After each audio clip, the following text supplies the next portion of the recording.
এ যেন ডেভিড বনাম গলিয়াথের লড়াই। লাল সবুজ জার্সি গায়ে এবার সবচাইতে কঠিন অগ্নিপরীক্ষায় নামছেন হামজা চৌধুরী ও সামিত ফারহানরা। সামনে প্রতিপক্ষ এক নয়, তিনটি ফুটবল পরাশক্তি। স্বাগতিক ইন্দোনেশিয়া, শক্তিশালী মালয়েশিয়া আর কৌশলগতভাবে এগিয়ে থাকা সিঙ্গাপুর। কিন্তু কার বিরুদ্ধে কবে মাঠে নামছে বাংলাদেশ? পরিসংখ্যান এবং র্যাঙ্কিংয়ের বিচারে প্রতিপক্ষরা বাংলাদেশের চেয়ে যোজন এগিয়ে। ইন্দোনেশিয়ার সাম্প্রতিক ফর্ম কিংবা মালয়েশিয়ার কাউন্টার অ্যাটাকিং ফুটবল, সব মিলিয়ে মিশনটা মোটেই সহজ হবে না লাল সবুজের যোদ্ধাদের জন্য।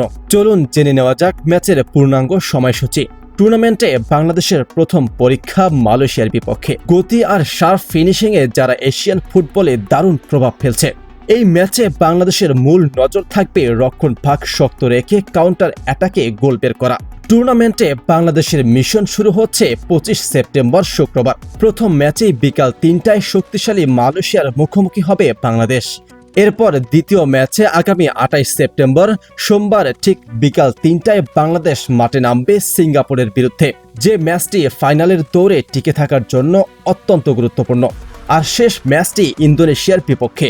আর গ্রুপ পর্বের শেষ ও সবচাইতে কঠিন লড়াইয়ে আগামী 1 অক্টোবর বৃহস্পতিবার সন্ধ্যা 6:30 স্বাগতিক ইন্দোনেশিয়ার মুখোমুখি হবে আমাদের লাল সবুজের প্রতিনিধিরা।